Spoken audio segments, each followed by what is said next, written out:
Welcome to the Deep Dive. Our mission today, well, it's not just to talk about the American healthcare system, it's really to trace every single dollar. Yeah. We want to find out why it costs so much more here than, frankly, anywhere else. Yeah, it's a crucial undertaking. We're starting with something really immediate, a high-stakes political flashpoint, this disappearing safety net. And then we're going to pull back, look at the bigger picture, the systemic failures that kind of create these prices to begin with. It's absolutely critical. We have to follow the money, understand the, let's call it the structural sickness behind these costs, and ultimately, ask a pretty uncomfortable question. Is the U.S. system sort of uniquely set up to prioritize profit over public health? Exactly. We need to get past the quick fixes, the temporary Band-Aids, and really grasp the fundamental barriers to any kind of real lasting reform. Right. And the immediate crisis, it's happening right now. It's Yeah. rooted in the Affordable Care Act, the ACA, specifically the future of the premium tax credits, or PTCs. And this isn't some abstract policy debate. For millions of Americans, this is the difference between, keeping their health coverage or facing potential medical bankruptcy. So let's unpack that immediate threat first. Okay, so let's dive into the mechanics. These ACA premium tax credits, they're basically subsidies. Their job is to cut down your out-of-pocket cost for the monthly insurance premium you pay, assuming you bought the plan through an ACA marketplace, what some people call the exchanges. Right. And the really crucial part is that these credits, they're usually paid in advance, directly to your insurance company. Ah, okay. So it lowers the bill before I even see it. Exactly. It makes the lower cost immediate. You don't handle the subsidy money yourself. So if your premium is, say, $1,000 a month and your tax credit is calculated at $700, Then I only get a bill for $300. that's it. It's instant financial relief right there in your monthly payment. Okay, that makes sense. Meh. But how was eligibility originally set up? Who got these credits initially? Well, the original ACA law, it was really aimed at supporting lower-income individuals and families. So eligibility was capped.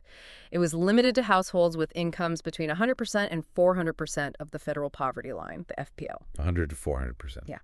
The calculation itself was pretty complex, but the basic idea was to make sure that the cost of a standard benchmark silver plan wouldn't eat up more than a certain percentage of your household income. That sounds reasonable on the surface, but 400% of the FPL? That's actually not that high in a lot of places in the U.S., is it? No, not at all. Like, for a single person in 2024, what that cap might be around $60,000 in Yeah. income. If you're living somewhere with a high cost of living, that's squarely middle income. Exactly right. And those folks were often left completely out in the cold, no assistance. That was the subsidy cliff, wasn't it? That's precisely what it was called. Those middle-income families, they felt like they earned too much to get help, but they were still getting absolutely crushed by premiums that kept going up and up. And if your income went even one single dollar over that 400% threshold, poof, the entire subsidy just vanished. You were suddenly staring down the barrel of massive, completely unsubsidized premiums. Wow. Okay. And the application process, that adds another layer of complexity because it's based on estimating your income for the next year. It is. It's tricky. You have to estimate what you think you'll earn for the upcoming plan year. The government then calculates your potential subsidy based on that estimate, and you start getting the lower premium right away. But what if you guess wrong? Well, that's the catch. If you underestimate your income, say you get a raise or a better job than you expected, you might end up having to pay back some or even all of that subsidy when you file your taxes. Ouch. Yeah. But conversely, if you overestimate your income, maybe you lost hours or something and you actually earn less, then you typically get that extra subsidy amount back as a tax refund. So it's a constant juggling act. You really need to stay on top of your financial situation. Definitely. It requires pretty significant financial planning and monitoring throughout the year. It's not simple. Hashtag TaxShag 1.2, the temporary enhanced subsidies, and the current crisis. Okay, so those limitations, especially that 400% cliff, led to this huge but temporary policy change. And that brings us right to the edge of the current crisis. What exactly did that expansion involve? The expansion was honestly pretty revolutionary for the ACA marketplace because that original structure just wasn't cutting it. Millions found it unaffordable. Congress stepped in. They passed the American Rescue Plan Act of 2021, ARPA. Right. And ARPA temporarily enhanced these credits in a really dramatic way. Two main things happened. First, and this was huge, they temporarily got rid of the upper income limit. That 400% FPL cap, gone. at least for a while. Wow, so that must have brought a whole new group of people into the fold. Middle-class folks, maybe. Absolutely. For the first time, a huge swath of the middle class, think freelancers, small business owners, people nearing retirement who weren't on Medicare yet, they suddenly qualified for help. Okay, that's big. What was the second change? The second change was arguably even more important for shielding people from, sticker shock. They put a hard cap on the maximum share of income anyone would have to contribute towards their premiums. How did that work? Originally, under the ACA, people earning closer to that 400% FPL mark might have been expected to pay like over 9% of their income for the benchmark plan premium. ARPA significantly lowered that percentage cap. So if the actual premium costs more than that new lower percentage of your income, Then you qualified for a subsidy to cover the difference. And crucially, this applied regardless of how much you earned overall because that 400% upper limit was gone. okay, let's try a concrete example just so we can really grasp the impact for you listening. Imagine maybe a 55-year-old couple, self-employed, making $100,000 a year. Okay. Under the old rules, they're way over the 400% FPL limit. Yeah. No help. Their premiums might have been, say, $25,000 a year. That's 25% of their income. Right, completely unaffordable for most people. Now, under the enhanced ARPA rules, let's say that new maximum contribution cap was set at 8.5% of income. Okay, 8.5% of 100,000 is $8,500. Exactly. So the government would step in and pay the difference between the actual premium, $25,000, and that $8,500 cap. So $25,000 minus $8,500, that's a subsidy of $16,500. Yes. Their out-of-pocket premium cost drops by over $16,000 a year. That is absolutely the difference between financial stability and potential ruin for a family like that. And this is where the ticking clock comes in. Because Okay. these fantastic expanded benefits, they're not permanent, are they? They are absolutely not permanent. The Inflation Reduction Act, the IRA, did extend them beyond the original ARPA expiration date, which is good. But, and this is the crucial, but it only extended them through the end of 2025. So end of next year. End of next year, which means if Congress doesn't act again, if they don't renew these enhancements or make them permanent, then on January 1st, 2026, poof, we snap right back to the original, much narrower rules, back to that 400% FPL cap. The political stakes here are just immense then if these Yeah. expire. KFF, the Kaiser Family Foundation, they've done projections, right? What do they suggest will happen? Their projections are stark. Premiums will spike dramatically. We're talking hundreds of dollars more per month for millions of people currently enrolled, especially those middle-income folks who suddenly find themselves thrown right back over that subsidy cliff. And when those huge costs suddenly reappear overnight, Yeah. what's the likely outcome? Loss of coverage. It's really that plain and simple. Those individuals, the ones maybe earning 450% of the FPL who relied heavily on these expanded credits, they could see their premiums literally triple or quadruple. Wow. Many will just have to conclude that insurance is an unaffordable luxury again, and they'll be forced to drop out of the market completely. Okay, so what happens to the insurance market itself when those people leave?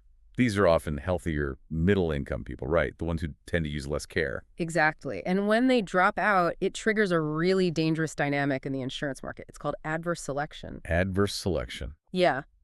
If the healthier people leave the risk pool, the pool of people remaining insured is, almost by definition, sicker on average. They cost the insurance companies more to cover. So the insurers have to react somehow. They have to raise premium rates for everyone else just to cover those higher average costs, which of course pushes even more people out, particularly those on the financial edge. It becomes this downward spiral. And are we already seeing signs of this? Are insurers reacting? Oh, absolutely. They aren't waiting until the deadline hits in late 2025. They are already factoring this risk, the risk of the enhanced credits expiring into their financial planning and their rate filings now. So they're planning for rate hikes in 2026 already. Yes. Insurers are proposing higher premium rate increases for 2026 than they might otherwise, specifically because they anticipate that without these enhanced credits, the risk pool will get worse, will degrade. So even if Congress does manage to pull off a last-minute saves and renew the credits, The rates for 2026 might still be higher than they would have been simply because of all this uncertainty baked in right now. okay. So it's clear these ACA subsidies are, like you said, a critical political band-aid right now. They're keeping millions covered, preventing a market collapse. But they also kind of distract us, don't they, from the bigger question. Mm. Why are we subsidizing premiums that are so incredibly high in the first place? That's the perfect pivot because the subsidies, yeah, they make coverage affordable for many, which is essential, but they do absolutely nothing to address the underlying disease. The structural forces that keep pushing healthcare costs up year after year after year, we're talking 5%, sometimes 10% increases annually. Feels relentless. It is. And the subsidies, in a way, they mask the true cost. They make these high prices slightly less painful politically, allowing them to keep rising without as much public outcry or accountability. Hashtag 2.1 perverse incentives in the for-profit insurance model. Okay, let's start peeling back those layers. Let's talk about the perverse incentives baked into the for-profit insurance model itself. We tend to think insurers want to keep costs down, right? They're like watchdogs fighting high prices. That's the common assumption, but the sources we've looked at suggest, well, often the opposite is true. It's a fundamental conflict. How so? Insurance companies, the big ones especially, operate on a for-profit basis, and the way their business often works means they actually make more money when the total cost of healthcare is expensive. Wait, how does that work? More money when things cost more. Yeah, it sounds totally backwards, doesn't it? But often, their profit isn't a flat fee. It's calculated as a percentage. Think of it like a skim off the top of the total healthcare dollars flowing through their system. Okay. So if the overall cost of procedures, drugs, hospital stays, everything, if that total amount goes up, their percentage cut gets bigger in absolute dollar terms. Their profit increases proportionally. Can you give us a sort of tangible example of that? Sure. Imagine an insurance company processes a claim for a procedure that costs the system $10,000. Let's say their administrative overhead and profit margin combined is 15%. Okay, so they make $1,500 on that transaction. Right. But now, what if next year the hospital raises the price of that exact same procedure to $20,000, maybe through negotiating power or just inflation? Okay. If the insurer's percentage stays the same, 15% of $20,000 is now $3,000. They just doubled their revenue and potential profit on that single procedure without doing anything different just because the underlying cost went up. So their core incentive isn't necessarily to drive down the total cost of care. Not fundamentally. It's more about managing their slice of an ever-growing high-cost pie. They want to maintain a high-volume, high-cost environment that they can effectively skim from. And the structural reality does lead to other issues, like administrative costs. No, massive administrative bloat. It's staggering, really. U.S. private insurers typically spend somewhere between 15 to 20% of the premiums they collect just on administration, marketing, executive salaries, and, of course, shareholder profit. 15 to 20%. How does that compare globally? It's incredibly high. If you look at more consolidated, standardized systems like single-payer systems in Canada, or even our own Medicare program here in the U.S., their administrative overhead is drastically lower. We're talking maybe 2% to 3%. Wow. So we're spending potentially 10 times as much just on the bureaucracy, the paperwork, the marketing, the profit-taking. Largely, yes. A huge amount goes into just shuffling paper, processing complex claims, marketing plans, and frankly, figuring out ways to deny or delay payments to providers or patients. But wait, what about the medical loss ratio, the MLR? I thought that was supposed to prevent this. Doesn't the ACA require insurers to spend like 80% or 85% of premiums on actual medical care? Yes, the MLR, it exists, and it sets those thresholds, 80% for individual small group markets, 85% for large group. But the rules are, shall we say, flexible. How do they get around it? Primarily by manipulating the definitions. What counts as clinical services or activities that improve healthcare quality versus what counts as purely administrative costs. There's a lot of gray area and, frankly, some very creative accounting. Well, for example, they might classify certain data analysis functions or case management programs run by highly paid staff, or even some population health initiatives as quality improvement efforts. So those costs then count towards the 80–85% medical spending target instead of the 15–20% administrative cap. Precisely. It allows them to keep administrative spending high while still technically meeting the MLR requirements. And ultimately, their fiduciary duty is to their shareholders, which translates into pressure to maximize profits. That often means finding ways to deny or delay claims, restrict access to certain providers or treatments, all to keep their payouts low and maintain those margins within the MLR rules. Hashtag 2.2, opaque pricing, inflation, and waste. Okay, moving on from the insurers to the providers themselves, the hospitals, the clinics. The pricing system in the U.S., it just seems like utter chaos. Chaos is a good word for it, and extreme secrecy is another. We fundamentally lack any kind of standardized or fixed pricing mechanism for most healthcare services. Which means? which means a routine procedure, like, say, an appendectomy, or even something as simple as a basic blood test, can have wildly different prices. It might cost $2,000 at one hospital and literally $50,000 at another hospital just down the street. $50,000 Ah. for the same procedure, with no difference in quality. Often, yes. Little to no discernible difference in the quality of care or the patient outcome. The price variation is just enormous and seemingly arbitrary. And what's the main driver of this insane variation? You mentioned secrecy. Absolutely. The secrecy around negotiated rates is key. Hospitals negotiate these secret, confidential contracts with every single insurance company individually. So the price Blue Cross pays is different from what Aetna pays, which is different from what United pays for the exact same service at the exact same hospital. That sounds incredibly inefficient. It is. And compounding this problem, we have the infamous charge masters. Ah, the charge master. I've heard of this. It's like a mythical list of prices. Pretty much. They're these fictional, absurdly inflated sticker prices for every single thing a hospital does, from an aspirin tablet to open heart surgery. These prices bear almost no relation to the actual cost of providing the service. So why do they even exist? They're used primarily as a starting point for negotiations.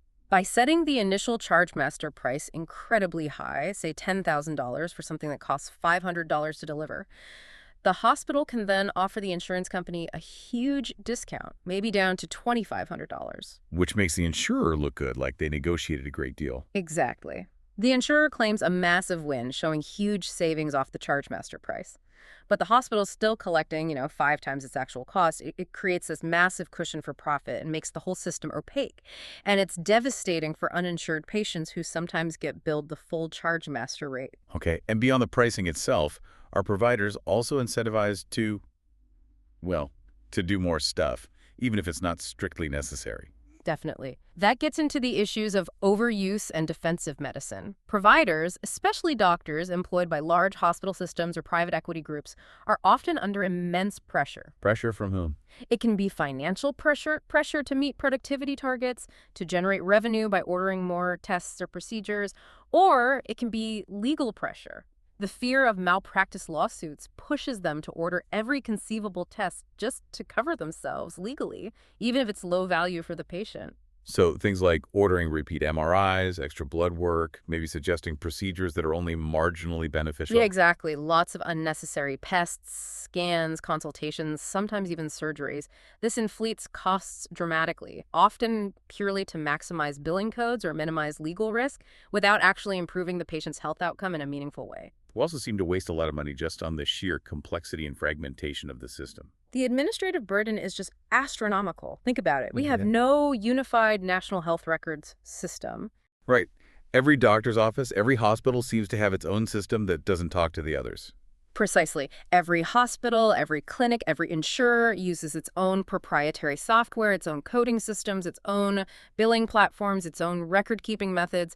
It's a digital tower of Babel. And the consequences? Massive redundancy and waste. You get repeat blood work because your new specialist can't access the results from your primary care doc. You get duplicate imaging MRIs taken again just weeks apart because the systems aren't compatible. That sounds incredibly frustrating for patients. And expensive. It is. Plus, think of the wasted time doctors spending hours on paperwork instead of patient care, and the need for enormous administrative staffs within hospitals and clinics whose entire job is just to navigate this billing labyrinth, fighting with insurers, dealing with different codes. It's billions, probably hundreds of billions, wasted every year just on this fragmentation. And underpinning all of this specific waste and high pricing, there's a broader issue, isn't there? About how we approach health itself. Absolutely. We fundamentally operate a sickness management system, not a true health or wellness system. What do you mean by that? Look at where the money goes. Studies consistently show that a massive chunk, somewhere between 70% and 80% of all U.S. healthcare spending, goes towards treating preventable chronic diseases. Things like diabetes, heart disease, obesity. Exactly. Conditions strongly linked to lifestyle, diet, environment, stress. We spend fortunes managing the downstream complications after people get sick, dialysis, heart surgeries, amputations. But there's very little systemic emphasis, and crucially, very little funding dedicated upstream The prevention. to robust prevention programs, serious nutrition education in schools and communities, ensuring access to affordable healthy food, promoting exercise, providing widespread access to mental health care early on, especially in underserved communities where these chronic diseases hit hardest. We wait until the house is on fire before we call the fire department instead of investing in fireproofing. Hashtag 2.3, the pharmaceutical system and political capture. Okay, one more major piece of this cost puzzle we have to touch on is the pharmaceutical system. Drug prices in the U.S. just seem out of control compared to everywhere else. They really are. It's not an exaggeration to say the U.S. consistently pays 2 times, 5 times, sometimes even 10 times more than people in other wealthy countries pay for the exact same medications made by the same companies. Why? What's the fundamental reason for that difference? The single biggest driver is the political block on price negotiation. Unlike virtually every other developed nation on Earth, our largest single purchaser of drugs, Medicare, has been historically forbidden by law from using its massive bargaining power to negotiate lower prices directly with drug manufacturers. So other countries negotiate, but we don't allow Medicare to. Correct. Other governments say, we represent millions of citizens, we will pay X amount for this drug, take it or leave it. And because that represents huge volume, the drug companies accept reasonable prices. Here, Medicare has largely been forced to accept the prices set by the manufacturers, which means we, the taxpayers, pay whatever they decide to charge. And then there's the whole issue around patents. They're supposed to encourage innovation, but it sounds like they're often used differently. That's a huge part of it. The system is often exploited through strategies sometimes called patent gaming or evergreening. Evergreening. Yeah. A company gets a patent, usually for 20 years, giving them exclusive rights to sell a new drug. That's the intended reward for innovation. But what often happens is, just before that main patent is about to expire, and cheaper generics could enter the market. They make a small change? Exactly. They might make a tiny, often clinically insignificant change to the drug's formula, maybe how it's delivered, like switching from a capsule to a tablet or its dosage. And then they apply for new patents based on those minor tweaks. Which extends their monopoly. Precisely. It allows them to keep their exclusive market access, blocking generic competition, sometimes for many additional years, long after the core innovation should have become available more cheaply.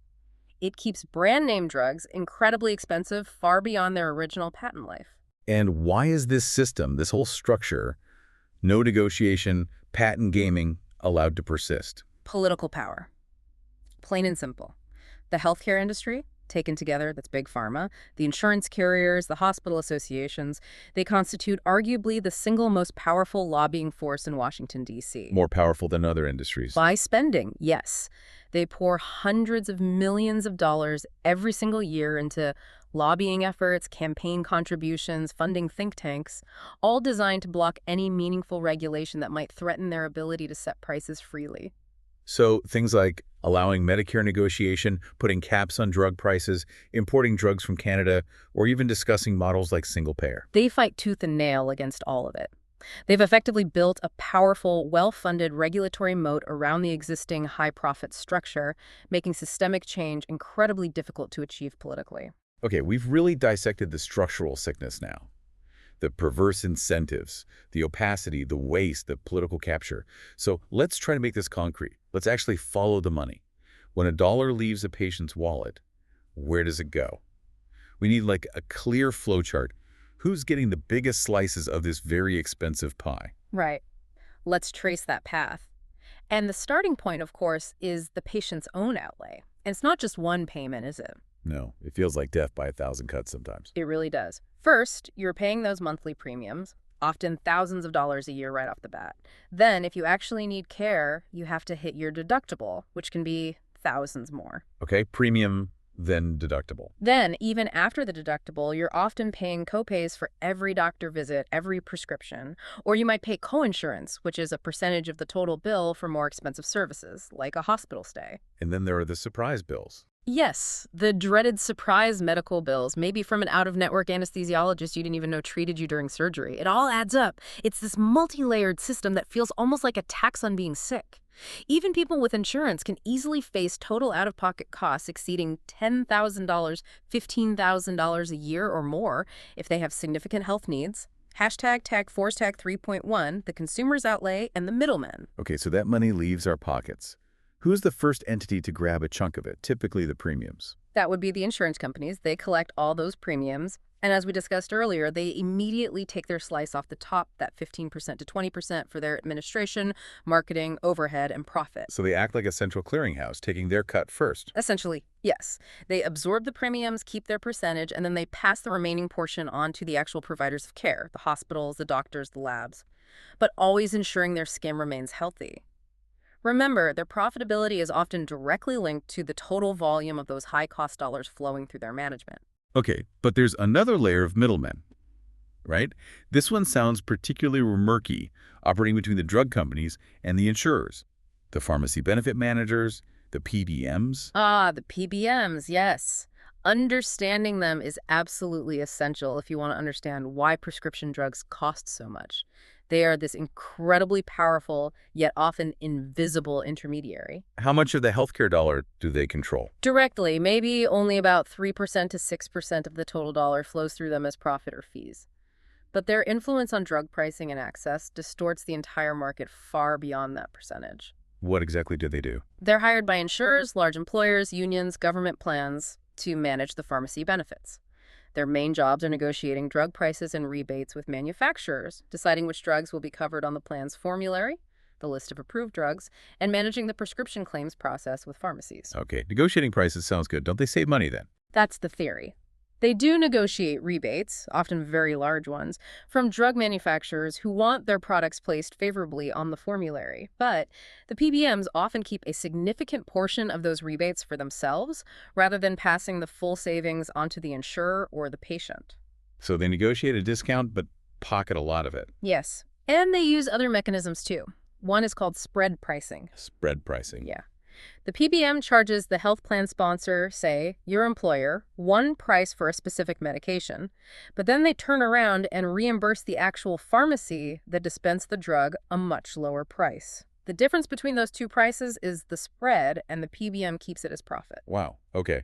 And how do they influence which drugs we actually get? Through the formulary design. Since their profits are often tied to the size of the rebates they collect, they have a strong incentive to prioritize placing high-cost, high-rebate brand-name drugs on the formulary. Even if a cheaper generic alternative exists. Often, yes. They might make it harder to get the generic, requiring extra paperwork or higher copays because the generic doesn't offer them a big rebate. Their financial incentive is aligned with maximizing rebates, which often means steering patients towards more expensive drugs, paradoxically driving up overall costs for the system while boosting their own profits. So the system isn't designed to favor the cheapest effective drug for the patient or the payer. It favors the drug manufacturer willing to give the PBM the biggest kickback, essentially. That's a blunt way to put it, but yeah, the incentive structure often points in that direction. And the complexity here is amplified by massive industry consolidation. How so? We're seeing the largest insurance companies increasingly buying up or merging with the largest PBMs. For example, CVS Health owns Aetna, a major insurer, and Caremark, a giant PBM. Cigna owns Express Scripts. United Health Group owns OptumRx. So the company deciding which drugs your insurance covers also owns the company negotiating the prices and rebates for those drugs. Exactly. The entity that theoretically should be pushing for lower costs for its members, the insurer, also owns the entity whose profits are often boosted by high drug prices and big rebates, the PBM. It creates a significant conflict of interest, with very little incentive to aggressively drive down net drug costs for patients and employers. Hashtag 3.2 providers, pharma, and hospital power. Okay, so the money flows from us through the insurer, who takes a cut, maybe through a PBM and takes a cut. Where does the biggest single chunk end up? That generally goes to the providers of care, primarily the hospitals and the large physician networks affiliated with them. They typically capture the largest slice of the healthcare dollar, maybe somewhere in the range of 30% to 35%. And they're billing based on those inflated prices we talked about earlier. Yes, based on those sky-high chargemaster list prices, which then get negotiated down to still very high secret rates with each insurer. As we discussed, these negotiated rates often bear little resemblance to the actual operational cost of providing the service. They might be charging 3, 5, even 10 times the actual cost. And you mentioned consolidation being key here too. Absolutely critical. Over the last couple of decades, we've seen massive consolidation in the hospital sector. Small community hospitals have been bought up by huge regional or national health systems. Why does that matter for prices? Because when one giant hospital system dominates a geographic area, they gain tremendous market power, monopoly or near monopoly power. This allows them to dictate much higher prices to insurance companies. The insurers basically have no choice but to include that dominant hospital system in their network if they want to sell plans in that region, so they have to accept the high rates. And the fact that many of these huge, powerful hospital systems are technically nonprofit, that kind of muddies the waters for people, doesn't it? It creates a massive contradiction and often a lot of confusion. These institutions get significant tax breaks because of their nonprofit status, which is supposed to be in exchange for providing community benefit. But do they always act like nonprofits? Well, their behavior often looks very similar to for-profit corporations. Many engage in aggressive debt collection practices against patients, sue patients over medical bills, charge those extremely high prices we discussed. And the executives. Top executives at large nonprofit hospital systems frequently earn multi-million-dollar salaries and bonuses.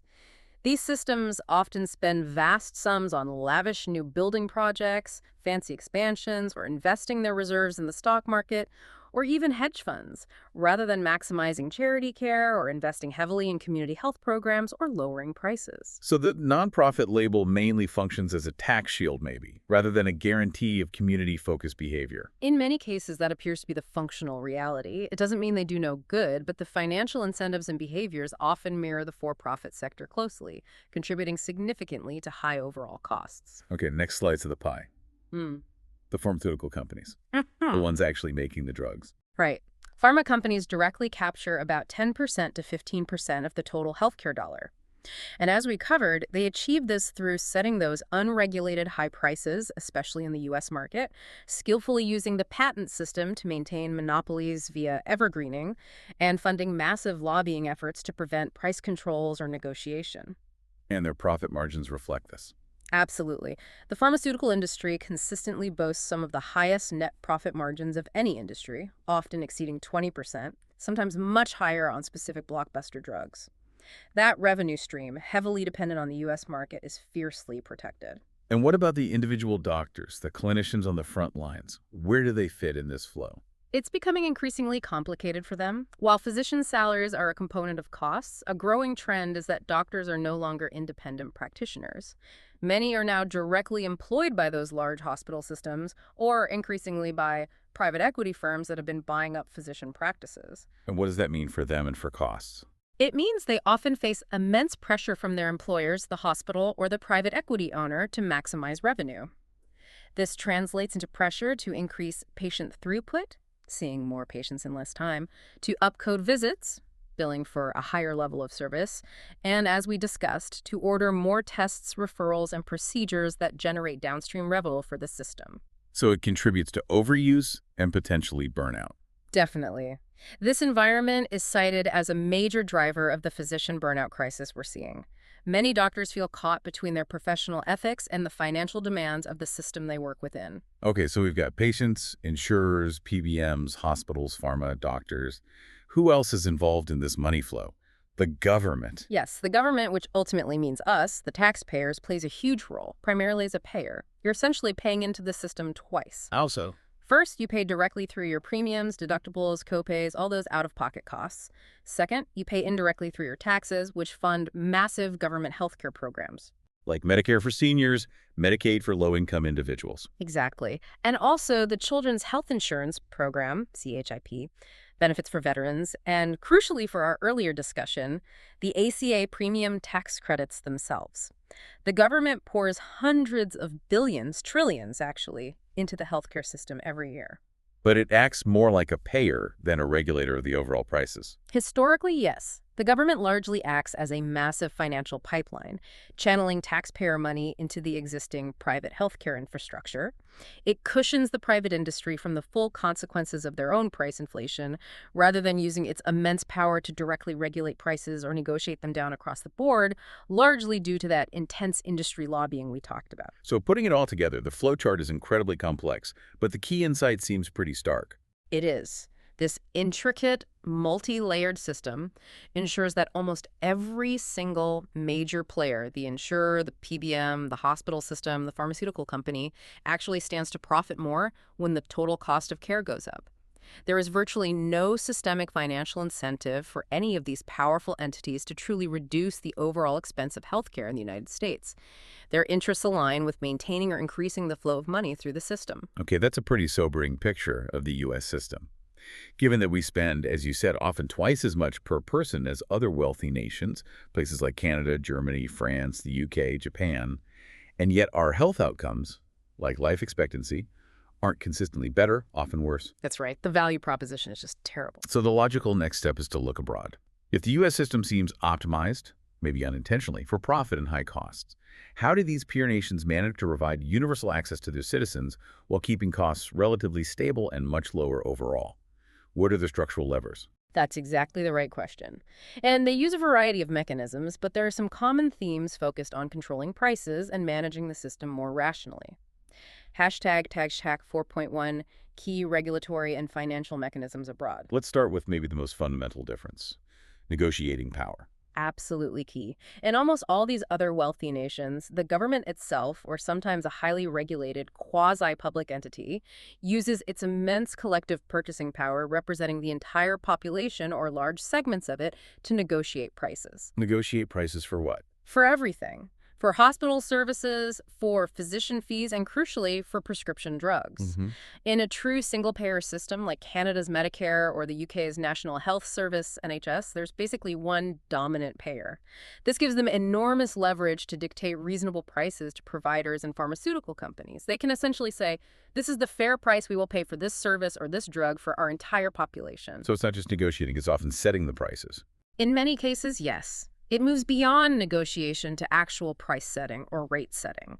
They don't just haggle over prices, they establish standardized reimbursement rates for specific services. How does that work in practice? Many countries, like France, Germany, and Japan, use regulated service pricing, often through publicly available fee schedules. They have processes, usually involving negotiations between government bodies, insurers, often nonprofit sickness funds, and provider associations to determine a standard, non-negotiable price for thousands of different medical services and procedures. So if you get an MRI in Germany, The price is basically the price, regardless of which hospital you go to or which highly regulated sickness fund you belong to. It eliminates that wild, inexplicable price variation we see in the U.S. It's transparent and predictable. that sounds radically different. You also mentioned something called global budgets for hospitals. That sounds interesting because it seems to tackle the incentive for overuse. Global budgets are a fascinating and powerful tool. Instead of the typical U.S. model where hospitals bill for every single service, they provide the fee-for-service model, which financially rewards doing more tests, more procedures, longer stays. Right, the incentive is volume. Exactly. With a global budget, the hospital receives a fixed, pre-negotiated lump sum of money for a set period, usually a year. This budget has to cover all their expected operating costs: staff, salaries, supplies, utilities, everything needed to serve their community. So how does getting a fixed budget change their behavior? It completely flips the incentive. Right. Since the hospital doesn't get paid more for doing more unnecessary surgeries or ordering tons of extra tests, in fact, doing so would strain their fixed budget. They're strongly incentivized towards efficiency and appropriateness. They have to manage their resources wisely. Precisely. They need to focus on providing high-value care, keeping people healthy to avoid costly hospitalizations, coordinating care effectively, and eliminating wasteful or unnecessary procedures. They have to live within their means. Has this been tried anywhere successfully? Oh, yes. It's a key feature in the Canadian healthcare system for funding hospitals. And interestingly, it's even been implemented successfully within the U.S., most notably in the state of Maryland. Maryland has used global budgets for many of its hospitals for years, and studies have shown it's been quite successful in controlling cost growth without negatively impacting quality of care. That's fascinating. Okay, another mechanism you see in some places is all-payer rate setting. What's that? All-payer rate setting is another way to combat the price variation and complexity we have here. It's used in countries like Germany, France, Japan, and the Netherlands, often in combination with those fee schedules we talked about. And the principle is? The basic principle is that all insurers or payers in the system, whether it's the government program, private nonprofit sickness funds, or even small supplemental private insurers, pay the exact same regulated rate for the same service delivered by the same provider. So no more secret deals between one insurer and one hospital. Exactly. It eliminates the ability of providers to charge different prices to different payers based on negotiating leverage. It equalizes the negotiating power, stabilizes prices across the entire market, and makes the system much more transparent and predictable. It stops the cost-shifting game where providers overcharge private payers to make up for lower government rates. Hashtag tag tag tag 4.2, drug price control and administrative efficiency. Okay, let's circle back specifically to drug prices. We know the U.S. pays vastly more. How do other countries keep those costs in check? It's not just Medicare negotiation, is it? No, they use a range of tools beyond just direct negotiation, although that's often central. Many employ forms of drug price regulation or use external reference pricing. Reference pricing. Yeah, this is where a country's government or regulatory body determines the maximum price they'll pay for a specific drug by looking at what a basket of other similar countries are paying for that same drug. They benchmark against international prices. Exactly. They might say, we will pay no more than the average price paid across these 7 comparable nations. Or sometimes, we will pay the lowest price found in this reference group. This directly links their domestic prices to the global market and prevents manufacturers from charging uniquely exorbitant prices just because they can, as often happens in the U.S. Now, the counterargument you always hear in the U.S. is that these kinds of price controls, whether through negotiation or regulation, will inevitably kill innovation. That pharmaceutical companies won't invest in developing new cures if they can't charge whatever they want, especially in the lucrative U.S. market. How do these other countries deal with R&D? That's the million-dollar, or rather billion-dollar question, and it's a complex balancing act. It's true that pharmaceutical companies derive a disproportionate share of their global profits from the high prices they charge in the U.S., and some argue this subsidizes global R&D. But is that the only way innovation happens? Critics of that argument point out that a huge amount of foundational biomedical research, the basic science that leads to breakthroughs, is actually funded by taxpayers through government grants to universities and institutions like the National Institutes of Health, NIH, here in the U.S. So public money funds the initial discovery.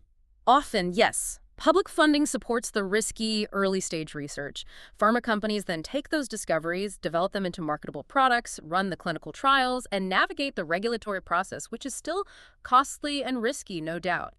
But the idea that innovation only happens because of the promise of completely unfettered monopoly pricing in one country is, well, it's debatable. So how do other countries balance rewarding innovation with affordability? They generally try to strike a balance.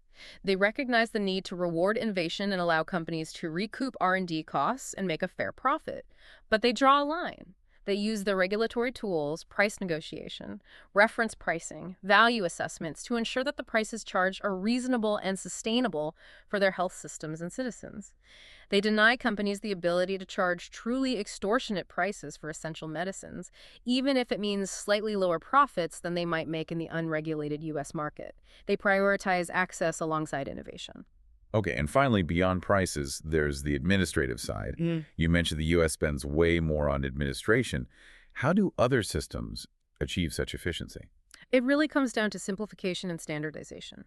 Universal systems, whether single-payer or tightly regulated multi-payer systems, inherently simplify the whole process of billing and administration. Well, if there's only one payer, or if all payers use the same fee schedule and the same electronic billing standards, you eliminate the need for providers to maintain huge billing departments just to deal with hundreds of different insurance plans, different rules, different forms, constant claim denials and appeals. So doctors and hospitals spend less time and money on paperwork. Dramatically less. The necessity for massive administrative staffs dedicated solely to navigating the complex web of U.S. payers largely disappears. Billing might become as simple as submitting a standardized electronic code for the service provided. This frees up resources that can be redirected towards actual patient care. So when we look at the huge gap in per-person spending between the U.S. and these other countries, the evidence strongly suggests that the difference is not primarily because Americans get vastly more healthcare services or see the doctor more often.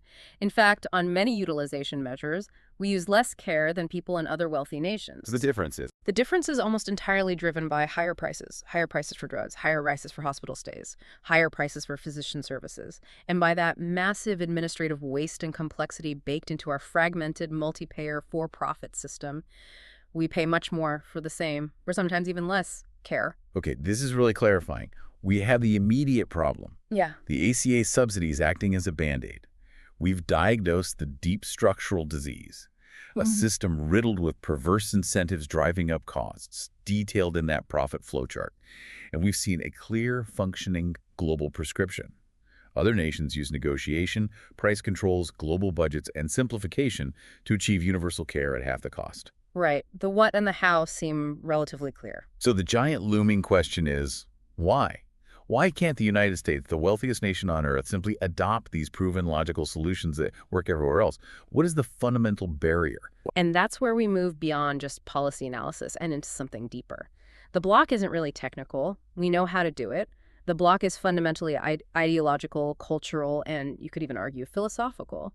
It boils down to this deep, unresolved tension in the American psyche between what we might call the fair pay ideal for something essential like health and the relentless logic of the capitalist reality we're applied to it. Explain that paradox more. Fair pay ideal versus capitalist reality. Okay, the fair pay ideal, when thinking about healthcare, would suggest that the cost of care should be transparent. It should be based on the true cost of delivering the service, the actual value it provides to the patient and society, and it should operate with a strong sense of ethical accountability. Prioritizing access for everyone would be paramount. It views health fundamentally as a societal good, maybe even a human right. Okay, that makes sense. And the capitalist reality. The capitalist reality, particularly in its more unrestrained American form, tends to treat healthcare much like any other market commodity, like selling cars or electronics or luxury goods. The primary governing logic becomes profit maximization, competition, even if it leads to consolidation and monopoly, and maximizing shareholder value. Social consequences, like people being unable to afford care, become secondary concerns, externalities to the core business goal. And it's when you apply that pure market logic, that profit maximization drive, to something as fundamental as basic human needs. That's where the really jarring moral contradictions pop up, right? Exactly. That's the heart of the problem. When a pharmaceutical company can charge $300, $500, even $1,000 for a vial of insulin that costs maybe $10 to manufacture something people need to literally stay alive because the market structure allows it, you move beyond economics into the realm of structural oppression. And efficiency gets turned on its head. Completely. In a normal market, efficiency is rewarded. Find a cheaper way to make something good, you win. In our healthcare system, efficiency is often penalized. If a hospital discovers a simpler, faster, cheaper way to treat a condition effectively, their revenue actually goes down under the fee-for-service model. The incentive is often to maintain complex, high-cost procedures. And any attempt to introduce the kinds of controls other countries use price setting, regulation gets framed as an attack on freedom. Always. The defense against reform is invariably framed in the language of individual liberty. It's my freedom to charge the price I want for my product, or it's my freedom to run my hospital business without government interference. But that definition of freedom seems very narrow. What about the freedom of the patient? That's the crucial counterpoint. The kind of freedom being defended by the highly profitable segments of the health industry is often, effectively, a monopolistic freedom.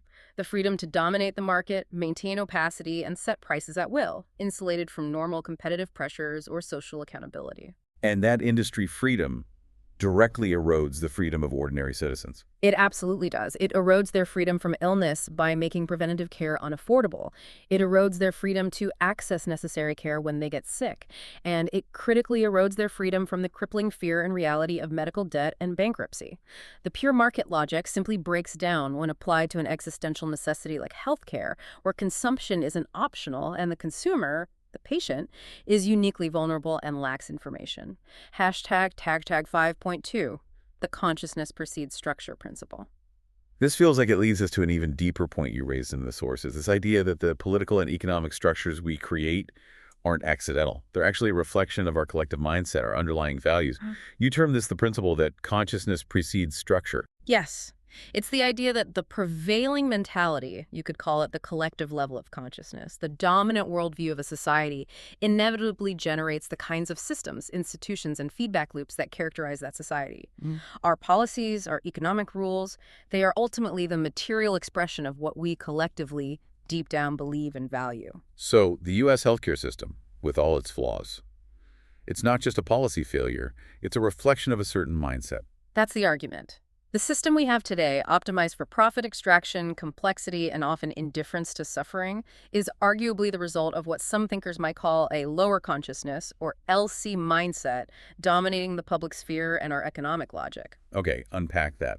What defines this lower consciousness or LC mindset in this context? The LC mindset is typically seen as being driven by fundamental assumptions of scarcity, there's not enough to go around, fear of loss, fear of the other, a focus on egoic needs, status, control, power, and competition.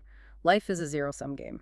And when that mindset shapes our approach to healthcare, Its systemic expression tends to be things like extractive capitalism, taking as much value out as possible, opaque pricing and secrecy, information is power to be hoarded, rigid hierarchies, some people deserve better care than others based on wealth or status, and conditional compassion. Care is a commodity you earn or purchase, not a right. profit becomes the primary purpose, not health. Exactly. Health becomes a commodity, profit becomes the ultimate measure of success, and care becomes conditional. Freedom, in this mindset, is often defined negatively as freedom from interference, which can translate into the freedom to dominate or exploit within the market rules. And you mentioned this mindset creates a feedback loop that traps us. It really does seem to operate that way. An LC mindset creates these extractive, often fear-inducing systems. Think of insurance companies incentivized to deny claims, or hospitals suing low-income patients, or unaffordable drug prices causing people to ration medicine. That experience must create distrust and anxiety. Tremendous amounts. This lived experience of the system reinforces societal fear, trauma, anxiety, and division. It erodes social trust. And that very fear and distrust then makes people more susceptible to LC narratives emphasizing scarcity, competition, tribalism, us versus them. Which makes systemic change harder. Much harder. It makes people resistant to collective solutions like single payer or stronger regulation because those solutions require trust and a sense of shared fate, which the LC system itself has undermined. They might fear losing what little they have or resent others getting something for free. It becomes a self-perpetuating cycle, continually blocking the emergence of more compassionate, equitable structures because the consciousness needed to support them is suppressed by the existing system's effects. Can we connect this to that CONAF framework you mentioned, context, needs, affirmation, flow? How does this LC healthcare system specifically fail to meet basic human needs wisely? It fails profoundly on multiple levels when viewed through that lens. Let's take safety and security, a fundamental need. The LC system, characterized by unaffordable costs, surprise bills, and the constant threat of losing coverage or facing medical debt, generates profound insecurity and fear, the exact opposite of safety. Okay. What about affirmation? The need for respect, dignity, self-worth. Here we see huge disparities. The system often affirms the status and worth of the wealthy through access to concierge medicine and luxury hospital wings. But for many others, interacting with the system can be deeply disaffirming, being treated like a number, struggling with debt collectors, feeling shame about needing care they can't afford. Basic human dignity isn't universally affirmed. And meaning or contribution, especially for caregivers. As we discussed with burnout, the system often strips meaning from the work of caregivers. When doctors and nurses are forced by systemic pressures to prioritize billing codes, throughput, and administrative tasks over genuine patient connection and healing, their sense of purpose and contribution is eroded, leading to burnout, cynicism, and apathy. The system actively blocks the flow of compassionate care. So essentially, the system is designed in a way that fulfills these core human needs either unwisely, like seeking status through exclusive healthcare, or not at all, because it consistently subordinates genuine human well-being to the pursuit of financial accumulation and adherence to a competitive, scarcity-based logic. That's a very good summary of the argument. It suggests that any policy reform, whether it's tweaking ACA subsidies, trying to regulate PBMs, or introducing price transparency measures, while potentially helpful at the margins, will ultimately be insufficient. They remain surface-level interventions until the underlying collective consciousness begins to shift away from that dominant LC paradigm of competition, scarcity, and conditional worth, towards one rooted in interdependence, compassion, and the inherent value of all human life. Okay, so if the current system is a product of a lower consciousness mindset, what would healthcare look like if it emerged from a fundamentally different place? From what you called a higher consciousness or HC mindset? That's the crucial visionary step. If we assume a collective shift towards a mindset driven more by abundance thinking, there's enough, trust, compassion, empathy, and a deep understanding of our interdependence, then we can start to envision a healthcare system that looks radically different. But still functional, right? This isn't about abandoning practicality. Not at all. The goal isn't some utopian fantasy. It's about designing a system where innovation is still fostered, where providers are fairly compensated for their skill and dedication, but where the undisputed primary driver is the collective health and well-being of the entire population, not profit maximization for a few. Tag 6.1 Core Ethos and Philosophy. So what would be the core ethos, the guiding philosophy of such a system? It might be something like this. Care is sacred. Compensation is fair. Innovation is honored. Oneness is remembered. Let's break that down. Care is sacred. That implies health and healing are seen not just as services, but as fundamental aspects of human dignity and potential. Access to necessary care is treated as a birthright, not a privilege to be earned or bought. Compensation is fair. This acknowledges that caregivers, innovators, and everyone supporting the system deserves just and adequate compensation for their skills, effort, and contribution. But fair is different from unlimited or extractive. It implies transparency and ethical boundaries around earnings, especially for essential services. Innovation is honored. This affirms the vital importance of developing new treatments, technologies, and approaches to improve health. But the way innovation is rewarded might change, moving away from purely granting long-term monopolies. And finally, oneness is remembered. This points to that core HC principle of interdependence. My well-being is intrinsically linked to your well-being and to the health of the whole community and planet. Healthcare decisions are made with this interconnectedness in mind. So profit isn't necessarily eliminated entirely in this vision. Not necessarily abolished across the board, no, but its role is fundamentally shifted and constrained. Profit becomes secondary to the primary mission of care. It's harmonized with collective compassion and strong ethical guardrails. True value in this system is redefined to include things like improved wellness outcomes, patient dignity, equitable access, caregiver well-being metrics that go far beyond just billable transactions or quarterly earnings reports. And there's a shift in cultural values, too. Yes. A society operating from this HC perspective would likely value things like sufficiency, contribution, and community connection over endless material accumulation, status symbols, and ego-driven excess. That cultural shift is almost a prerequisite for the structural changes to take root. Tag 6.2 Structural Features in an HD System. Okay, based on that ethos, what would the actual structure of an HC healthcare system look like? What are some key features? First and foremost, you'd likely have universal baseline coverage. Meaning Essential healthcare services, preventive care, primary care, emergency services, management of chronic conditions, mental health support, maternal care, essential diagnostics and medications are universally covered for every single resident from birth to death, with no financial barriers like premiums or deductibles at the point of service for that baseline package.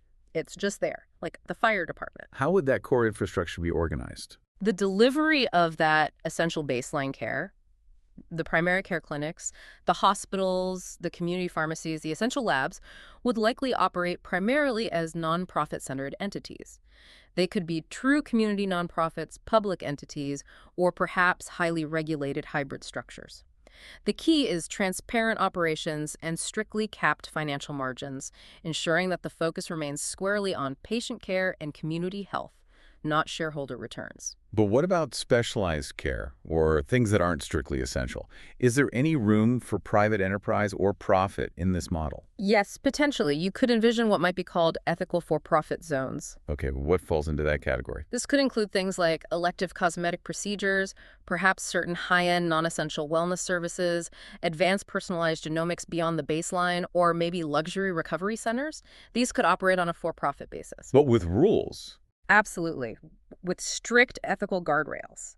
Things like mandatory price transparency, no deceptive marketing, no monopolistic pricing practices, and critically, these for-profit services must never be allowed to undermine or siphon resources away from the universal baseline system that guarantees essential care for everyone. Their existence is conditional on supporting, or at least not harming, the core public good. And the pricing issue we spend so much time on, how is that handled? Mandatory, radical, transparent pricing across the board. It's non-negotiable in an HC system. What would that look like? Every procedure, every test, every medication would have a publicly available, easily understandable cost breakdown. You'd see the actual material cost, the labor cost involved, the administrative overhead allocation, and the allowed margin. Maybe even a value to cost score developed by independent bodies helping patients and providers understand the relative benefit versus expense. So no more secret charge masters or hidden negotiated rates. Absolutely eliminated. Secrecy is the primary tool used of the LC system to enable manipulation and extraction. Transparency is the antidote. It fosters trust and allows for informed decision-making by everyone. Okay, now back to innovation. If you don't have the lure of potentially unlimited patent monopolies driving pharmaceutical development, how do you reward and incentivize the creation of new, life-saving drugs and technologies? You shift the mechanism of reward away from monopoly pricing towards other forms of fair compensation and recognition. We could call it tiered innovation incentives. What might that involve? It could be a mix of things. Maybe significant government-funded prizes for achieving specific breakthroughs, particularly in neglected disease areas. Perhaps systems of capped royalties paid to the innovator based on global sales volume for a set period. Tiered licensing fees could allow multiple manufacturers to produce the drug affordably after an initial period, while still providing revenue back to the original developer. Public-private partnerships could fund clinical trials more collaboratively. So the innovator still gets rewarded substantially for their contribution. Absolutely, fairly, even generously. But the reward mechanism is designed to ensure that the breakthrough benefits humanity broadly and affordably, rather than being locked behind a wall of extortionate pricing controlled by a single entity for decades. It separates the reward for innovation from the guarantee of a price-gouging monopoly. Hashtag 6.3 culture, compensation, and governance. This vision obviously requires more than just structural changes. It needs a deep cultural shift, particularly in how we view the medical profession itself. Completely. The culture needs to shift towards what we might call service before status, Okay. meaning that doctors, nurses, and all caregivers are primarily revered and respected, not for the size of their house or the car they drive, but for their compassion, their wisdom, their skill, and their selfless dedication to healing and alleviating suffering. The deep, intrinsic joy and meaning derived from helping fellow human beings becomes the primary motivator, rather than climbing a financial ladder. How does that connect to burnout? If the system is structured to support that ethos, it inherently reduces burnout. When caregivers feel their work is meaningful, when they have the time and resources to connect with patients authentically, when they aren't constantly battling administrative hurdles or feeling like cogs in a revenue-generating machine, their professional satisfaction and well-being increase dramatically. The culture would also likely value overall wellness, including things like adequate rest, family time, mental health for caregivers themselves, seeing it as essential for providing good care. And compensation models for providers would need to reflect these values too, right? Not just paying for volume. Exactly. You'd move towards more holistic compensation models. Doctors and healthcare teams might be rewarded based on metrics like patient health outcomes over time, improvements in overall community health indices, like lower rates of diabetes or heart disease in their area, patient satisfaction scores focusing on dignity and communication, and adherence to ethical best practices, not just on the sheer number of procedures performed or patients pushed through the clinic throughput. How would the government's role change in terms of funding and oversight in this HC vision? Government funding priorities and incentive structures would need to fundamentally realign. Instead of just pouring money into a system and measuring success by GDP growth or the volume of services delivered, success would be measured differently. Oh. Funding might be tied to achieving measurable improvements in Community Wellness Index scores, or WIS. These indices would track things like longevity, healthy life expectancy, mental health prevalence, rates of preventable chronic disease, environmental health factors, and health equity across different populations. Government resources would flow towards interventions and systems that demonstrably improve those holistic wellness scores, not just ones that generate the most billing. And finally, what about the pipeline training new doctors and the role of technology? Two critical points. First, you'd likely need something close to debt-free medical education. We can't have aspiring healers graduating with hundreds of thousands of dollars in debt, forcing them to choose lucrative specialties over essential but lower-paid fields like primary care or mental health, just to survive financially. Admission should be based on merit, calling, aptitude, and emotional maturity, not solely on the ability to pay or take on massive loans. And technology. AI diagnostics, etc. Technology needs to be developed and deployed consciously. We need conscious technology, things like AI for diagnostics, biosensors for monitoring, telehealth platforms designed to be open source or widely accessible. Data should be interoperable and ideally controlled by the patient through something like patient-owned sovereign health records. The goal is to ensure technology genuinely empowers patients, enhances compassionate care, and supports collective well-being, rather than primarily serving to create new proprietary data silos for corporate profit or enabling further surveillance and control. Hashtag tech outro. Wow. This has been an incredibly extensive deep dive. We journeyed all the way from the immediate pressing policy crisis, that potential expiration of the ACA premium tax credits hanging over millions of people, right down to the foundational, almost spiritual challenge underlying the entire U.S. healthcare system. Yeah, we established pretty clearly, I think, that while those subsidies are an absolutely essential band-aid right now, keeping the system from completely imploding for many, they simultaneously distract us from tackling the systemic disease itself. A disease characterized by profit-driven inflation, opacity, and perverse incentives woven into nearly every layer of the system, from the PBM's gaming rebates to the nonprofit hospitals maximizing revenue. Exactly. We followed the money, and the flowchart unfortunately confirmed that almost every major incumbent player has a vested financial interest in keeping care expensive. That creates this massive, powerful blockade against the kind of fundamental structural change needed. And yet, we also saw that the solutions aren't mysterious. Global models clearly demonstrate that tools like national price negotiation, regulated provider payments, global budgets for hospitals, and radical administrative simplification are not only possible, they're technically sound and immediately viable. They work elsewhere. Which brought us to the ultimate roadblock. It's not technical, it's ideological. The current U.S. system, in all its costly dysfunction, is fiercely protected by that lower consciousness mindset we discussed, one rooted in scarcity, hyper-individualism, competition, and a definition of freedom that often prioritizes the freedom to maximize profit over the freedom from suffering or the freedom to access care. And the path towards a saner, more compassionate, higher consciousness healthcare system, one based on universal access, fair compensation, ethical innovation, and remembering our interconnectedness requires not just policy tweaks, but that deeper shift in our collective values and awareness. It really requires us to confront a profound realization. You simply cannot fix a system whose very brokenness, its inefficiency, its complexity, its high prices, is the direct source of hundreds of billions of dollars in annual wealth and profit for the powerful industries that dominate its policies. Incremental adjustments within that paradigm might offer temporary relief, but they won't cure the underlying condition. So let's leave you, our listener, with a final provocative thought to carry forward from this deep dive. The next time you hear a political debate or read an article about healthcare costs, ask yourself this critical question.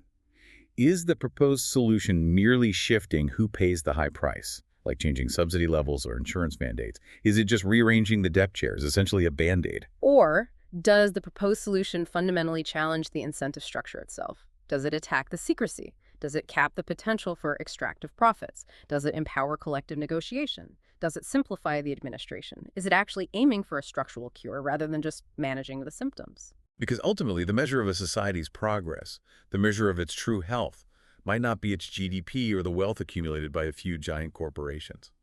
Maybe the real measure is how well we ensure the health, dignity, and well-being of all our people.